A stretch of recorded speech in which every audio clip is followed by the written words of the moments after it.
They may call them the winter meetings, but they are heating up with all of this free agency talk. Juan Soto signs a massive contract, so now everybody else can figure it out. We have Jesse Friedman joining us from Dallas, and we are talking about all of this, including comments from Mike Hazen and Torey Lovullo on today's show. We will start in 30 seconds. Don't you go anywhere.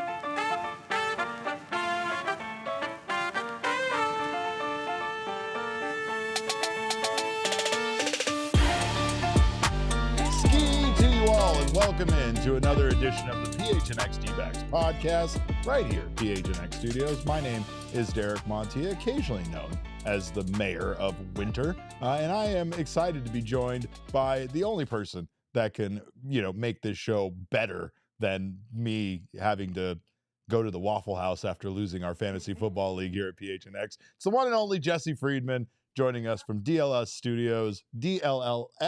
Studios there in Dallas, Texas. Jesse, how was your snow slide ride? Have you ridden the snow slide in the lobby of your hotel yet? I'm not going to take any answer but yes, and to tell me how exciting it was.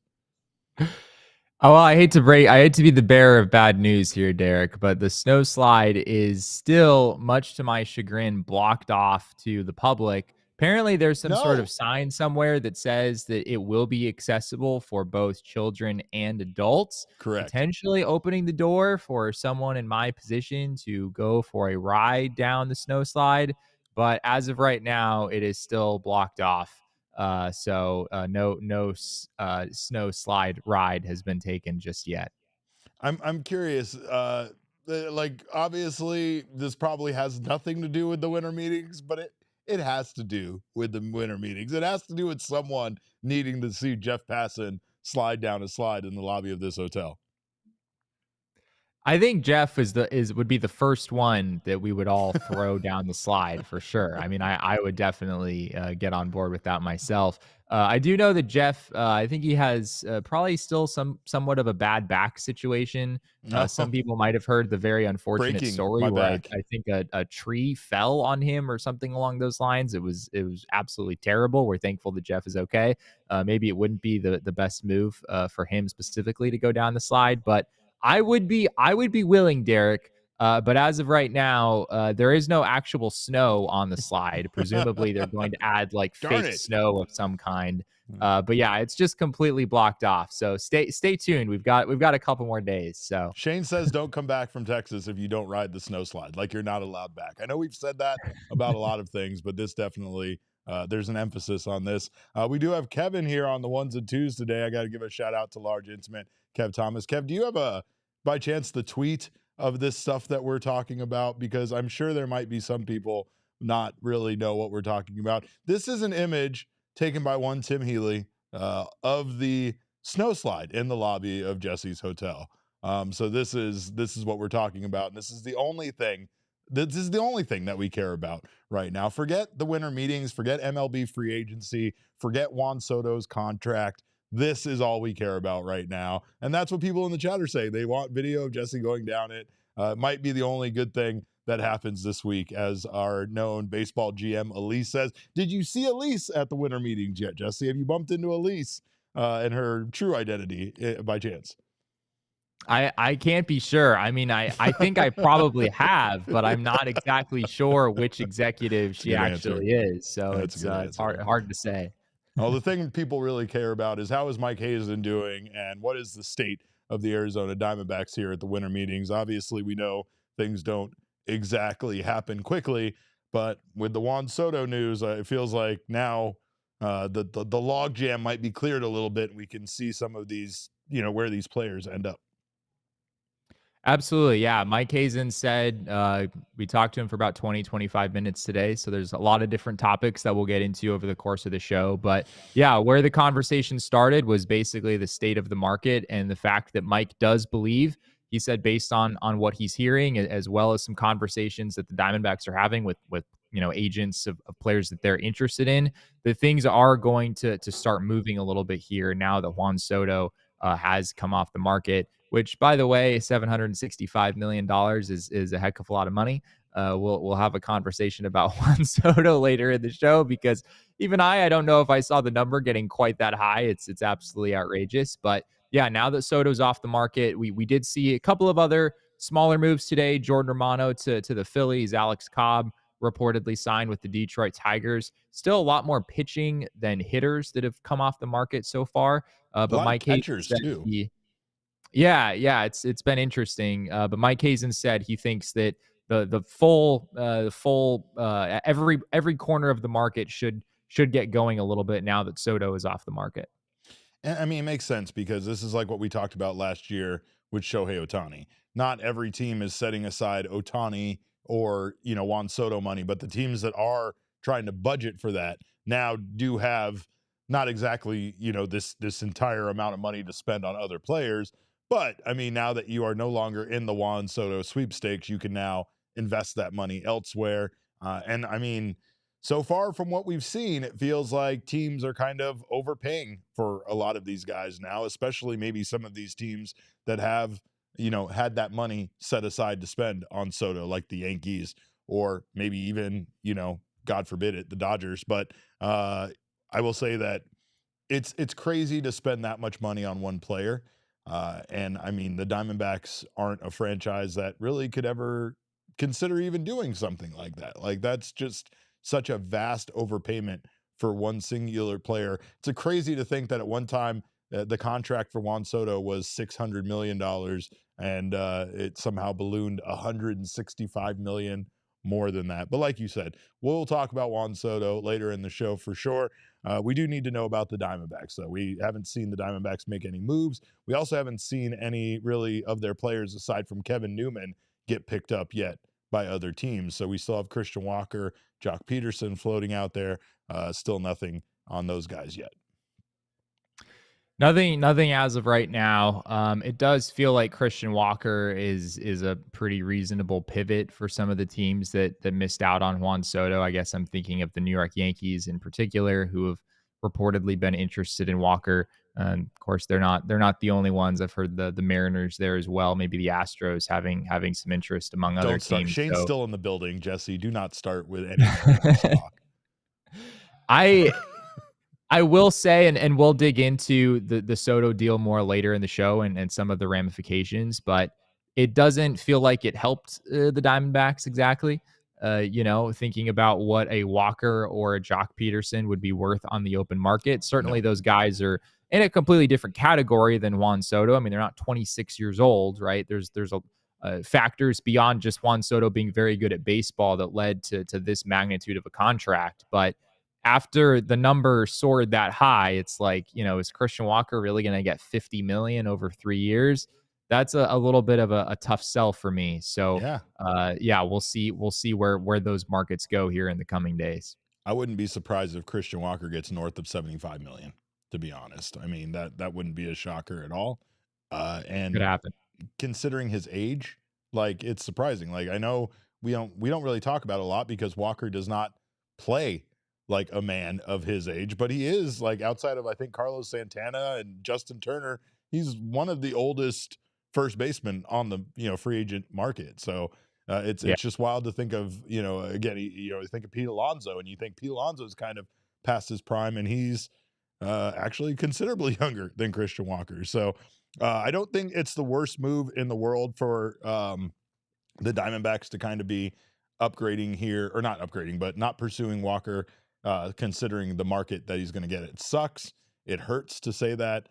However, between the draft pick that they would receive if Christian Walker does sign with another team above 50 million, and again, his age and what he's going to potentially sign for, I don't know if the Diamondbacks should commit that much money to Christian Walker, whatever he ends up getting offered.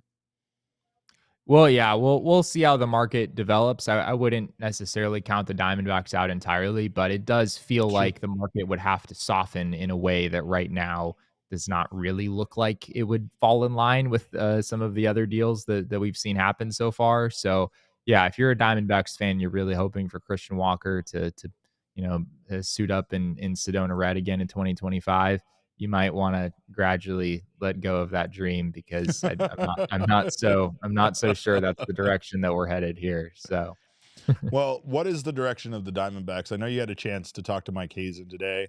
And I mean, again, I know we talked about the market. I know that a lot of these signings are going to impact what they can do, but how does Mike Hazen feel that this team is set? And what pieces are they truly pursuing as like must-haves this offseason? I think it's, I wouldn't say that anything we heard today is all that different on that front from what we've heard in the last few weeks. The Diamondbacks certainly want to add to the bullpen, and they certainly want to add to the middle of their lineup as well. Something interesting that was a discussion point today was just an identity change. The idea of an identity change for this Diamondbacks team. Mike Hazen talked about how after you lead the league in runs scored, like what are the odds of doing that again?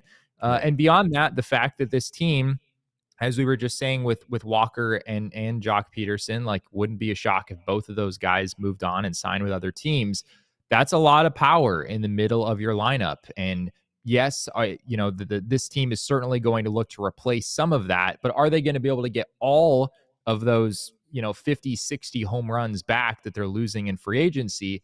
Probably not. And I think that can be okay. What Mike basically said is that if they're able to improve their run prevention to the degree that they want to, they can stomach, falling from first in runs scored down to, somewhere in the middle of the pack or hopefully still above average. You don't know exactly where it would land. But they don't need to score the most runs in baseball again to be a competitive team in 2025. Correct. At least that's the Correct. that's the idea that they're running with. And I think it's fairly reasonable. I mean, this is a pitching staff that had high expectations in 2024. And even if the Diamondbacks did nothing to change the pitching staff, you still figure that they'd have maybe a little bit better injury luck. And, some of these guys who have decent track records, or some of these young pitchers that this team has had high expectations for over these last couple of years, that those guys would be able to step up and sort of take that next step in a way that they couldn't in 2024. I think the problem with their offense last year was the feast or famine nature of it, right? And it was their inability at times to find creative ways to create runs, to create offense, to get things going when the long ball and the power wasn't there, right? And I mean, that's something that this team had as their identity in 2023, didn't have as their identity really in 2024. They still did a good job of manufacturing runs at times, and that's why they were able to be the highest scoring offense in the league. However, I agree with what you're saying. I agree with what Elise said in the chat. I don't think that this team needs to have that identity when didn't really work out in 2024. They did win 89 games, and that's still an impressive amount of games to win. However, it just, you came one game short, and you had the third, fourth worst pitching staff as far as, the numbers were concerned last year. I don't believe that this is that pitching staff. I think this pitching staff is much better than that. And I honestly believe they're going to be better in 2025. I think if the Diamondbacks didn't do anything at all to both their starting rotation or their bullpen, I honestly think they would be fine. I know that's crazy to say because we have talked at length about them going out there and wanting a back end reliever, a closer, somebody that can come in. I just think that they could potentially have those candidates already here, and I don't hate that idea. I just I it's about performing. I think this team is very capable of having a much better pitching staff in 2025 without even changing things, just staying healthy and Yeah. having the new pitching coach and maybe a new philosophy come in and help these guys get back to where they were 1 year prior. And that, I think, is why you're maybe not so excited about the idea of trading a Jordan Montgomery in a sense, is You that know as that. we discussed the I'm other not. day, like I'm you would not. you would I'm not. hate you would hate for Jordan Montgomery to go to another team and be everything that you hoped he would be, and then that other team is sort of getting a bargain in whatever that deal looks like. Of course, we don't know exactly what it would look like right now. But yeah, starting pitching is clearly something that was another major point of discussion today, was just the depth that this team has, and the fact that if you did move one of those 6 starters, like, you are cutting down your starting pitching depth. And let's face it, the Yeah. Diamondbacks are going to need more than 5 starters to get through the 2025 Right. season. They're going to need more Right. than 6 starters to get through the 2025 season. So it is a gamble in a sense to move someone out of that group.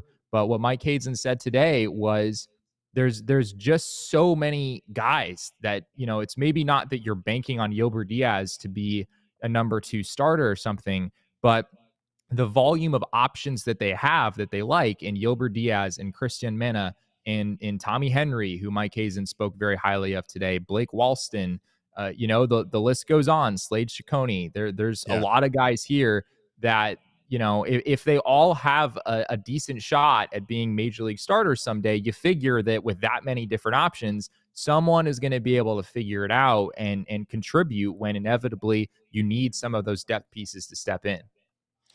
Well, what is the overall feeling here as far as, if the Diamondbacks do trade a pitcher, that it is 100% going to be Jordan Montgomery? We saw that Bob Nightingale piece the other day, that he wrote that it sounded like they actually did try to make that Montgomery for Yeah. Cody Bellinger move happen, and that didn't happen.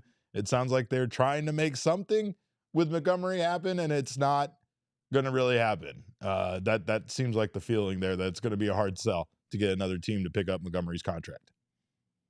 I think it's possible that there are other teams that are interested. I think there are other teams that are interested. The issue for the Diamondbacks here is that Jordan Montgomery is probably not going to be the first choice for those other teams. And so you run into an issue with, like, how long are you going to have to wait out these other teams before maybe they're willing to pivot from their number 1 option or their top options, and then wind up trading for a Jordan Montgomery instead.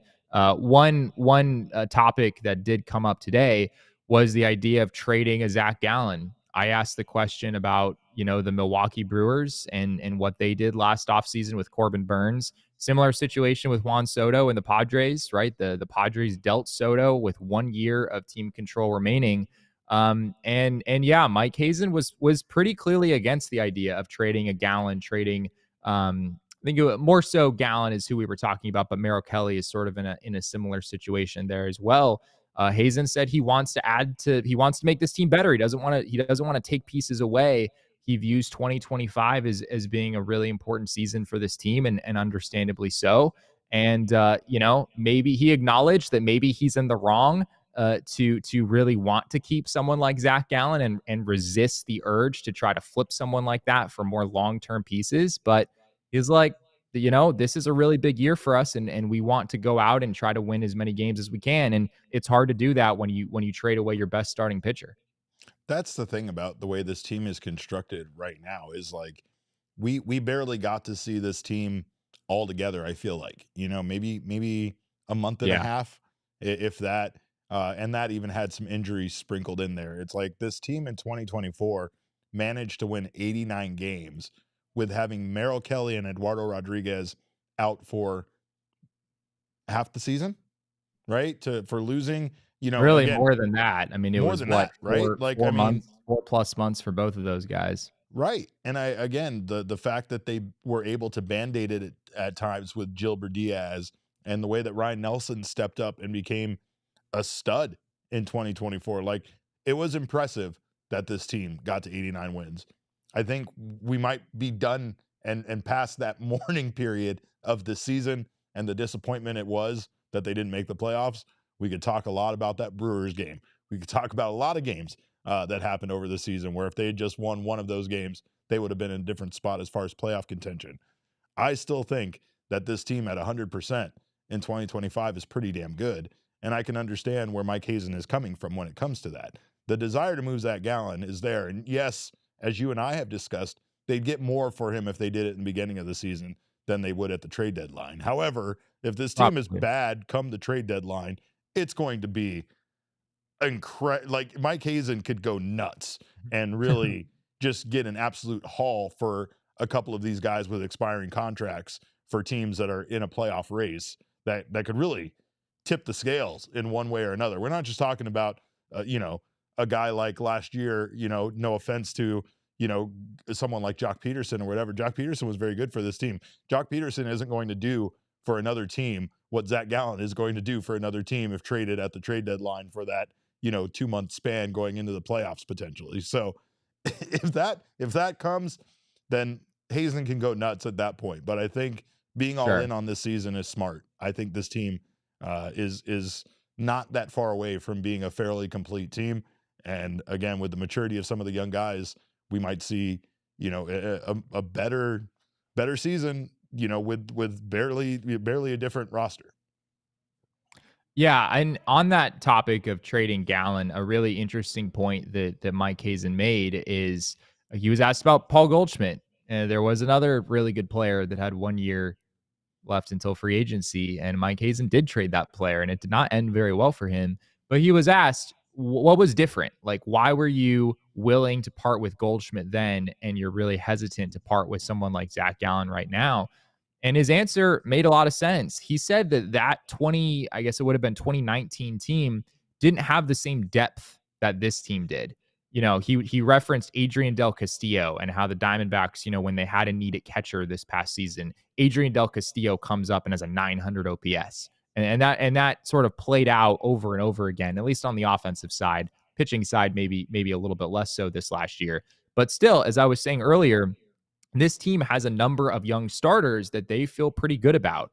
Whether those feelings are justified, I guess we'll see. 2024 wasn't necessarily encouraging for some of those young pitchers, but yeah, Mike Hazen believes in this 2025 roster's ability to withstand some of the injuries. And basically, it came down to that 2019 team needed everything to be perfect in order for them to truly be contenders. Whereas this 2025 roster that we're looking ahead to has a chance to sort of withstand that storm in a way that the 2019 team couldn't. And so that makes Mike Hazen just feel better about trying to be aggressive and keep someone like Zach Gallen rather than sort of peel some of the pieces back and try to set yourself up for the future.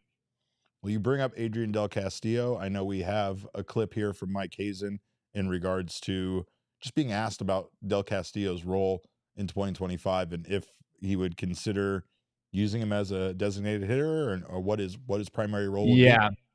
Yeah. The question is basically, would you consider trying to make Del Castillo into some sort of utility player, getting him involved in other positions, maybe in the outfield, maybe at first base?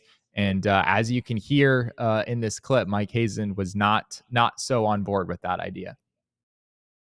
Thought about it? Yes. Are we planning on doing it? No. Okay. Could be a DH candidate for you, though, right? Probably not.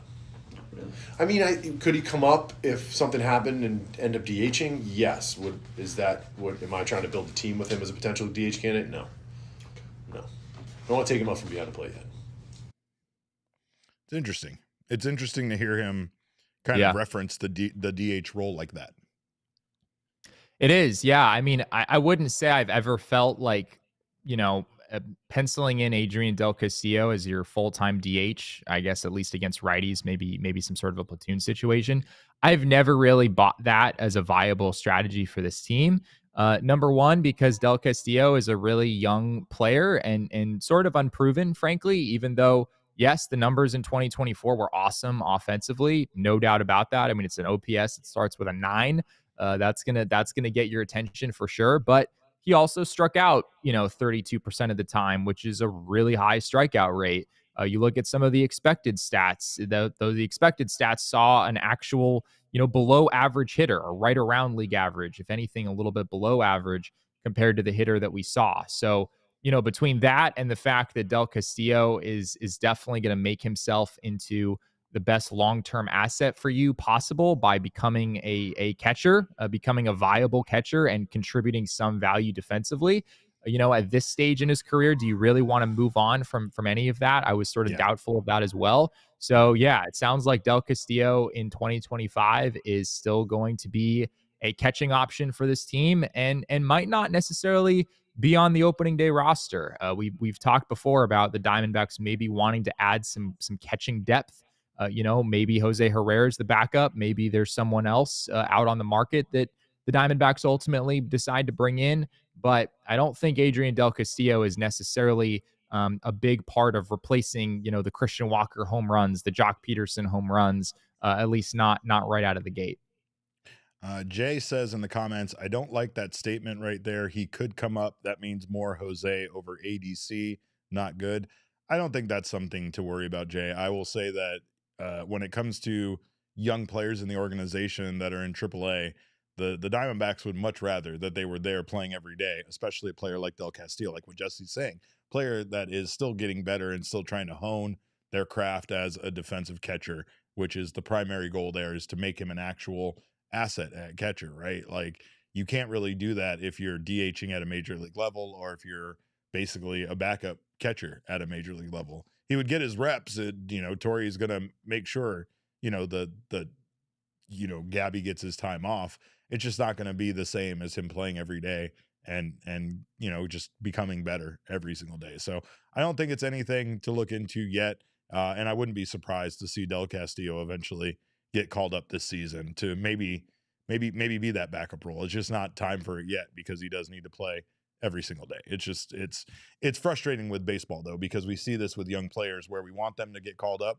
You would almost rather them be on the major league roster so they can start gaining experience, start learning, just start becoming a big leaguer, right? But unfortunately, when you do that and you're in that backup role, you're going to be reduced to pinch hitting and DHing and playing every 5 days, maybe something like that. Like, it's just not great for you if you're still in the development, phase of your career. So it makes sense why they don't want to do that with Del Castillo.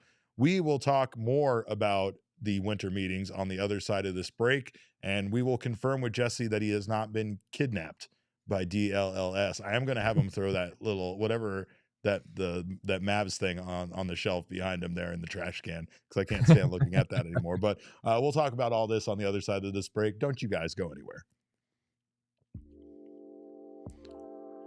If you are going somewhere, Circle K should be part of your journey. Of course, you can stop by America's Thirst Stop right now, fill up your car, fill yourself up, get yourself some snacks, get yourself a drink, beverage, cold beverage, frosty, Froster, one of their those are my favorites. They're mixed little drinks there. You can also get yourself, of course, some coffee or whatever you need to keep your day running, and Circle K can help you with that. If you join their inner circle for free right now by downloading the Circle K app today, you'll save 25 cents per gallon on your first 5 fill-ups. You'll also get 5 Polar Pops for absolutely free, and then you'll save 3 cents per gallon every day after that as well. So terms and conditions apply at participating locations. Visit CircleK.com for details, but go get yourself something cold to drink. Stop by the beer cave. Prepare yourself. See, it's Dbacks after dark technically, so hopefully you have a frosty beverage from Circle K in your hand right now. Also, check out Gila River Resorts and Casinos. We appreciate them so much for hosting so many of our events. Of course, we had our first ever PHNX Live with our guy Archie over there. Again, can't thank you guys enough for coming out to that, but it's because no one does it better than Gila River Resorts and Casinos. You can visit any one of their 4 locations to experience the best that the Valley has to offer. You can go all in with over 4,500 slots and live table games, or catch all the action at any one of their sports books. Of course, join Damon and I over at the roulette table getting down on that, and I still can't get over how much fun we had that night after Ask Archie. But head to Gila River Resorts and Casinos and let them show you what Next Level is all about. Of course, like I said, we will be hosting events there all year, including Cards and Sons watch parties and more. So stay tuned for info on how to come hang out with us. You do you at Gila River Resorts and Casinos. Visit playathila.com for more details. And man, I might not have come out a huge winner, but we definitely did when we ate giant cheeseburgers and had ourselves a fun time. Had ourselves a little family Dbacks dinner. Kevin, where were you at? You weren't there, Kevin. I wasn't. No. I guess my invite got lost in the mail or something. I'm very angry at Kevin, Jesse. He's the reason. Like, he says there's other factors, but he's the reason why I'm going to the Waffle House. And like, playoff runs, they get forgotten, but treachery's forever. It's forever. But Jesse, again, people are concerned that DLLS has captured you and made you one of their own. So a little worried just about that whole thing. And yeah, everybody wants us to like green screen out your background or do something about.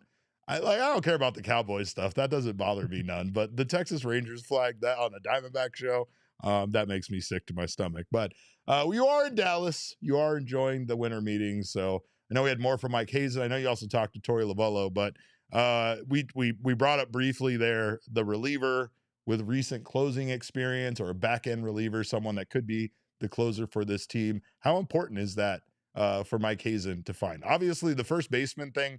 I know they have options, but I'm sure that's their priority. Is closer right up there with first baseman? Yeah, I asked that question to Mike. How important is it for, obviously the Diamondbacks are looking for a reliever, a back end reliever, but how important is it for this person to have recent closing experience? And he said he would like that very much. So, whether the Diamondbacks are ultimately able to pull that off, we'll see. It's not necessarily a given. Obviously, we're going to have to kind of wait and see how the market shakes out.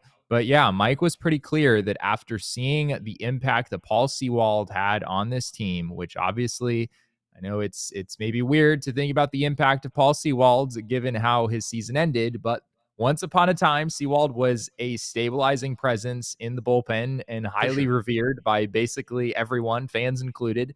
And the Diamondbacks saw firsthand how big of an impact it can be when you have that stabilizing presence at the back end. Not to say that Mike doesn't believe in AJ Puck or in Justin Martinez to get some save opportunities as well. He said that he would fully expect that, even if the Diamondbacks did, find themselves legitimate closer.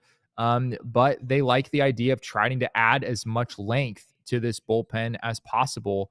And finding someone who has that experience in that role would certainly do wonders and allow Justin Martinez and AJ Puck to continue to thrive in that setup type role that they were both so excellent in for much of the 2024 season. So it's clear, Derek, that they want it. Whether they're able to get it, you think about the options out there. You think about Tanner Scott. Are they about to give 4 years and $60 million or whatever that takes? Like, I'm not so sure I see that happening, but it's clearly something that they would like if they can find a way. We've never had a truly great bullpen, Jesse, and I feel like we're on the cusp of that happening if they're able to make a move like this. And I'll also say this about Paul Sewald. I don't know if this makes me a Sewald apologist. Maybe I just dug his vibe and really liked jumping up and down a lot. But like, both can be true where you can say the Diamondbacks would not have even made the playoffs in 2023, let alone gone on the run that they did in the playoffs without Paul Sewald.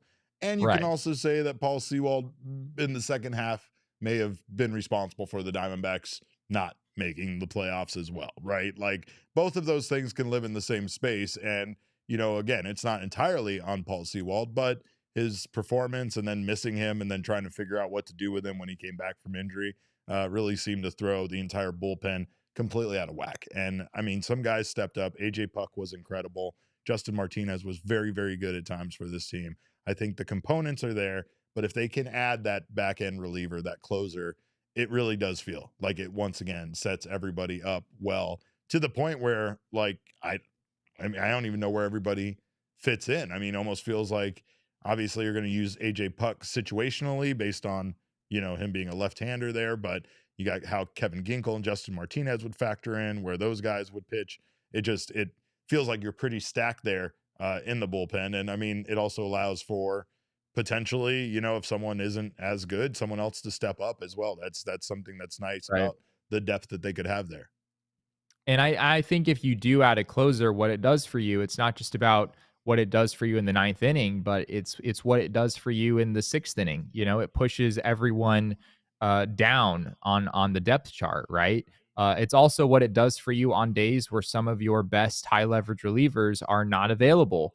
And I think that's something that we saw at the end of the season, something that Mike talked about today, is that it sure looked like fatigue was a factor for this bullpen down the stretch. Yeah. Like, Torey Lovullo talked about AJ Puck that day where he gave up, those 2 home runs in the ninth inning to the Padres in a game the Diamondbacks absolutely had to have. Like, this team really, really used him in like it felt like he was pitching basically every game during those final 2 weeks because they needed him, right? It was AJ Puck and it was Justin Martinez. And those were your 2 relievers that you really felt the best about down the stretch. The Diamondbacks would like to get to a place, what Mike described today, they'd like to get to a place where the guys near the end of their bullpen are also able to step in and put out some of those fires, and that you're not always having to go to an AJ Puck Yeah. or a Justin Martinez to bail you out in games that you really have to win. And, this Diamondbacks team, Mike also talked about how,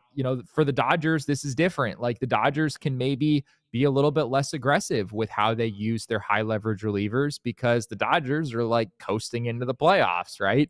The Diamondbacks need every single win they can possibly have.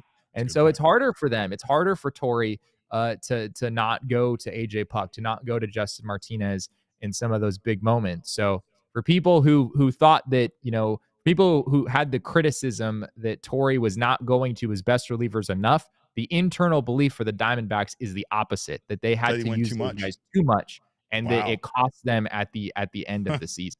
That's interesting. Well, he did have guys that he relied on, and he had to, right? Like, don't admit like we all didn't groan. Even Jesse Friedman at times when certain guys came into the game, he won't admit it, but I'll tell you it happened. And that's because there were certain guys that were just truly unreliable.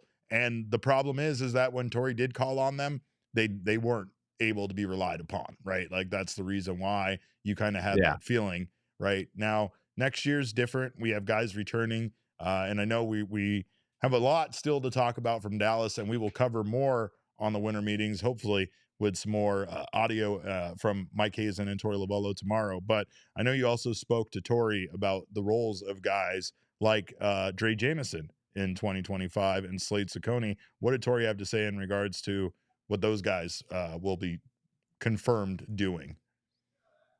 Yeah, I wouldn't say that their roles are solidified for 2025, but what Torey did tell us today is that both will be stretched out. So they're not viewing either Slade or Dre as like, all right, we want these guys to be one inning relievers and that's it. Both of those guys are going to be stretched out. Does that actually mean that they're going to throw, 160 innings in a starting rotation role? Not necessarily. I think both of those guys really have potential to be excellent relievers. Obviously, it didn't quite work out that way for Slade Ciccone down the stretch. Things were pretty rough. But Dre Jameson, we saw last season how big he was for this team before going down with that injury as a reliever. So, yeah, the Diamondbacks are leaving the door open for those guys to start some games, but specifically with Dre, I think it is a lot more likely that we see him in a bullpen role throughout the 2025 season. Interesting. We also know that Torey Lovullo had some thoughts on the Golden at bat, Jesse, and I'm sure his thoughts aligned with my thoughts. Yeah, they pretty much did. I asked this question during Torey's presser. It was pretty funny. I know I told you this earlier, but Jason Stark, the guy who wrote the story, the big story at The Athletic about the Golden at bat and basically broke the internet. Jason was sitting to my right as I asked this question and like sort of chuckled because I was like asking about his thing really.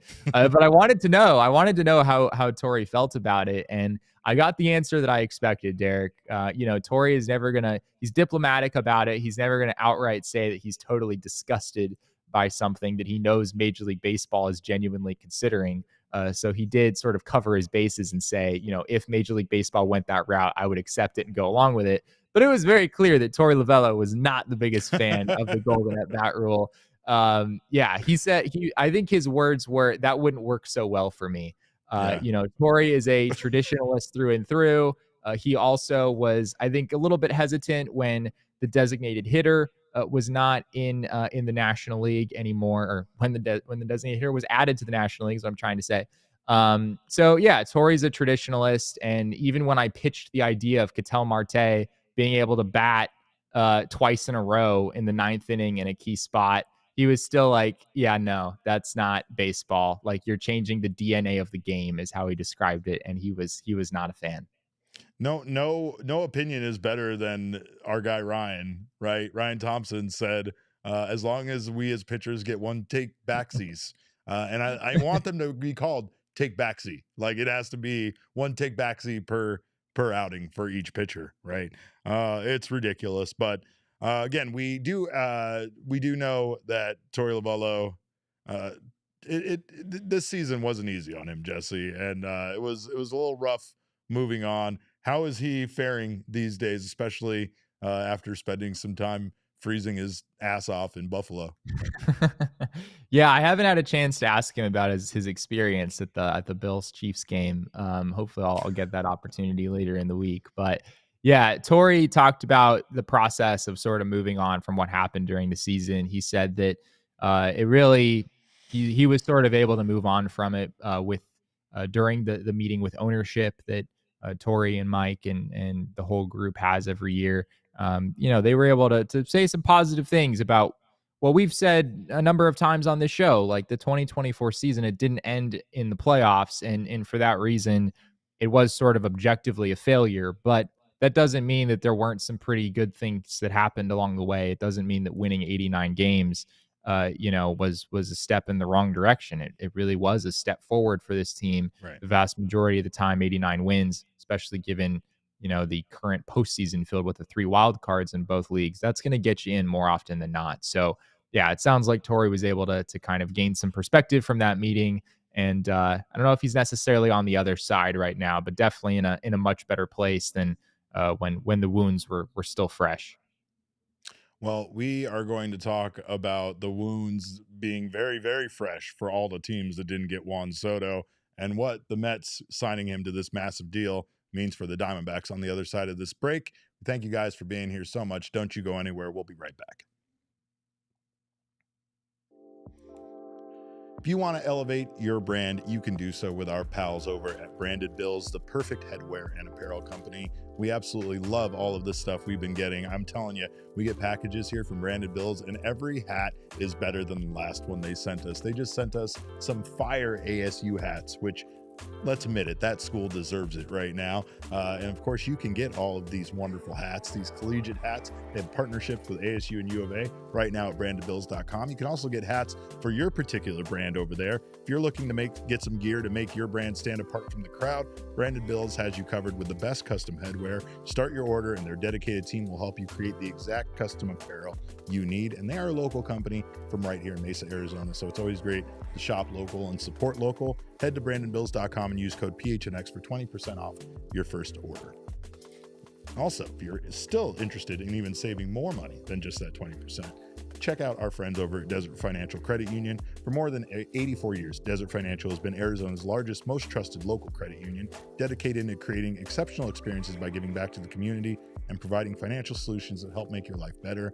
I am very grateful that they got me started on my home ownership journey. Hopefully they can get you started as well. You can look to Desert Financial for checking and savings accounts, mortgages, loans, credit cards, investment options, and so much more. Join a credit union that is committed to giving back to the community and sharing success with their members. When you open a free checking account online right now over at Desert Financial, you can get $200 in bonuses. Get started by visiting desertfinancial.com/200. And I know, again, it's this time of the year. It's hard to think about saving money, but you'll thank yourself in 2025 if you maybe get things rolling now and maybe save a little money around the holiday season. I know somebody that has not spent a lot of money this holiday season yet, and it's one Jesse Friedman. It's not just because he's on the road traveling there in Dallas.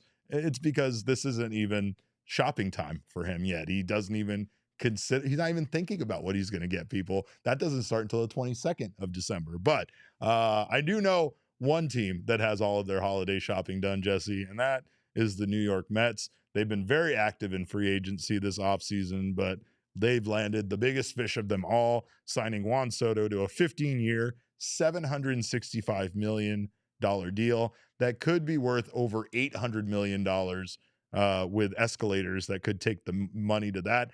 Also, it's wild because there's also this other stipulation where Soto can opt out after 5 years, but the Mets can void it by essentially paying him more money, Jesse. So this deal could be worth like an insane amount of money by the time all is said and done. And there's no deferrals in this contract. They learned their lesson from Bobby Bonilla. They said never again. So what are your thoughts, though, overall on this signing? And is this a huge overpayment for a single baseball player? Yes, it's an overpayment. I'll start there. I don't think it's rocket science to say that one Major League Baseball player, specifically Juan Soto, honestly, I think that Shohei Ohtani could be worth this contract in a sense. Sure. Obviously, he wound up getting considerably less than this in present day value. I mean, that was 460 million compared to 765. So this my initial reaction was like, wow, that Ohtani deal was an absolute bargain, because Ohtani's a guy who is both a hitter and a pitcher, presumably once he gets healthy again. And you know, Ohtani rattled off like 3 consecutive 9 WAR seasons before hitting free agency. Like, he is an otherworldly talent and can bring so much because he does both. Whereas Juan Soto is not only just a position player, Derek, but he is not a particularly good fielder or base runner. He is just a really good hitter. And so he is not actually worth $765 million. I feel pretty confident saying that. However, does not take away from the fact that this is an awesome get for the Mets. And he is still going to be an outstanding player for them for a long time, even if his overall production does not necessarily map out to, you know, $800 million worth of value or whatever this winds up being. The money, I don't think matters that much, I guess is what I'm trying to say. When you're Steve Cohen, this is really just a drop in the bucket at the end of the day. He won the bidding war. He got his guy. Yeah, it's outrageous. I mean, it's the biggest contract to any professional athlete ever. So it's a pretty big deal. There are so many comparisons, Jesse. There's been so many. If you go online and look at Twitter, they take his contract and they're like he makes more money than every free agent ever did from 1990 to 1999 combined. He's making more money than like the entire Pirates payroll for the last 10 years combined. He's making more money, you know, like that's everything. He's making more money than Tom Brady and LeBron James combined. It's insane the amount of money. Like you said, it's fine to say that. It's fine to absolutely say that, you know, if you have the money, it doesn't really matter. And that's true. It also is fine to say that in today's day and age, we're reaching a tipping point where it just really has to make you question if any of these players that these teams are committing these huge contracts do. And, you know, in some cases, this one's not being deferred, but with the Dodgers, like, there has to come a time when those deferrals hit them and hit them hard, right? At a very inappropriate time. They might win 5 championships before any of those deferrals come to hit them, and they might not care that at that point the franchise needs to kind of tighten the belt a little bit or whatever they might have to do. They'll probably still be making money and it'll probably never really hit them, right? But it's crazy for these teams to be spending this much money on players when, you know, again, they're like you said, there's a rare talent like Ohtani that's absolutely worth it.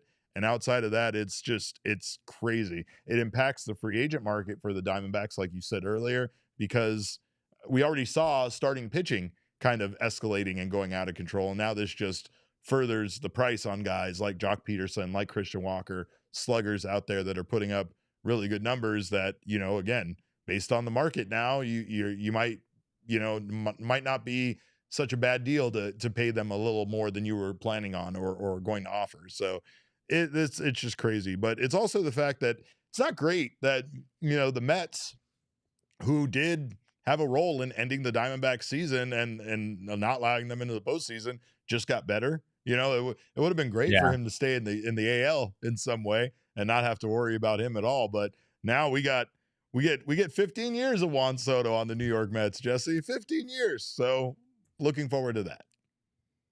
Yeah, I mean, you know, at some point, Juan Soto is probably going to become a DH. I mean, as I mentioned earlier, he's already not a particularly great defender in a corner outfield spot. And, you know, I understand that Juan Soto was a Gold Glove finalist this year, but I take that with a grain of salt. There's highlight reels floating around that are, I guess, more like low light reels that show Juan Soto making a number of not so great plays in the outfield this year. So it's true.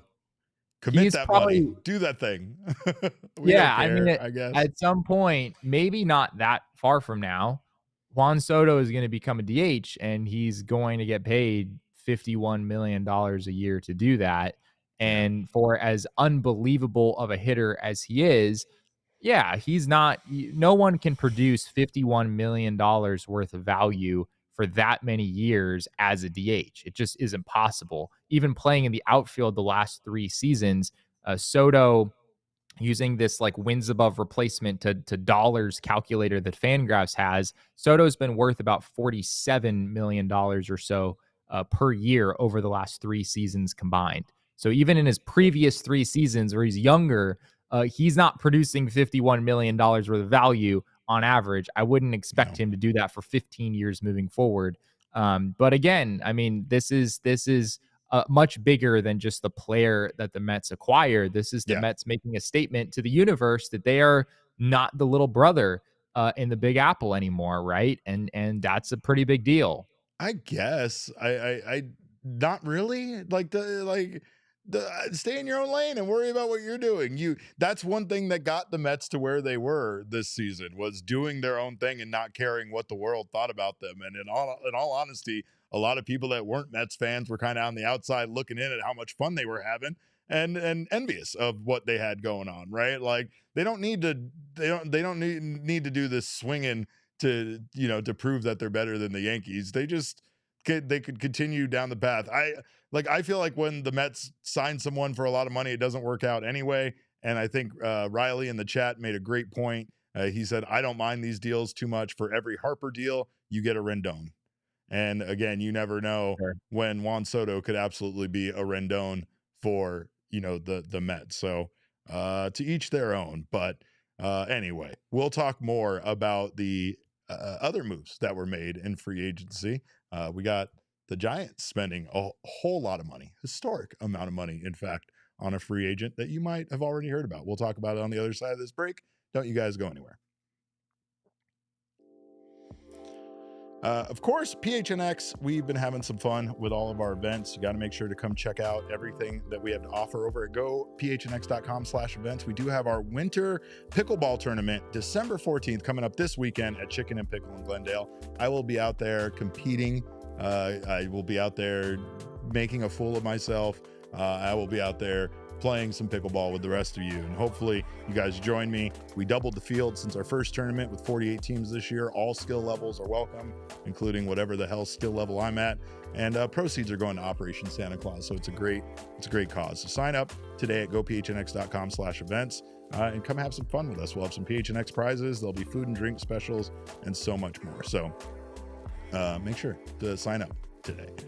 Also, of course, this time of the year, I know things are hectic. It's the holiday season. You might have family in town. You might be out of town yourself, but you can start 2025 on the right foot by getting some new flooring in your home from our friends at Empire Today. With Empire Today, you get shop-at-home convenience, the right product for your needs, quick and professional installation, and a price match guarantee. They have a virtual floor designer, which of course is a great way for you to not be bothered by anybody, and you can go at your own pace. You can take a picture of your room that you want to replace the flooring in, see how the new flooring will look. And again, you don't have to worry about being bothered by people coming in and out of your house. That's what Empire Today prides themselves on. They pride themselves on convenient shop at home service, and they pride themselves on easy, quick, and convenient service. The speed and service that you won't get at a big box store. They also service their own warranties. So again, it's convenient for you if a problem does arise to get anything taken care of. Empire Today has your back. Schedule a free in-home estimate right now. All listeners can receive a $350 discount when you use promo code PHNX. Restrictions do apply. See empiretoday.com/PHNX for details. Well, Jesse, the stove is very hot right now, and we have a lot of big contracts being signed. Not a lot of big contracts, but a lot of money being thrown around. There are a lot of deals, like one-year deals being given out around Major League Baseball.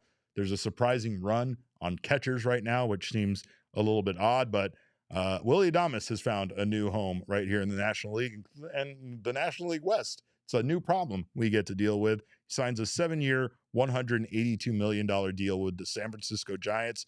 It is the largest contract in Giants history, surpassing the $167 million deal signed by Buster Posey in 2013. Crazy money for Adames, Jesse, or do you think that the Giants made the right move here? I think this was a good move for the Giants, and also that they overpaid, which I guess I might just be saying, I might be saying overpaid for like every free agent that signs this winter, which I guess at a certain point means not overpaid. Like that's just the market. Sure.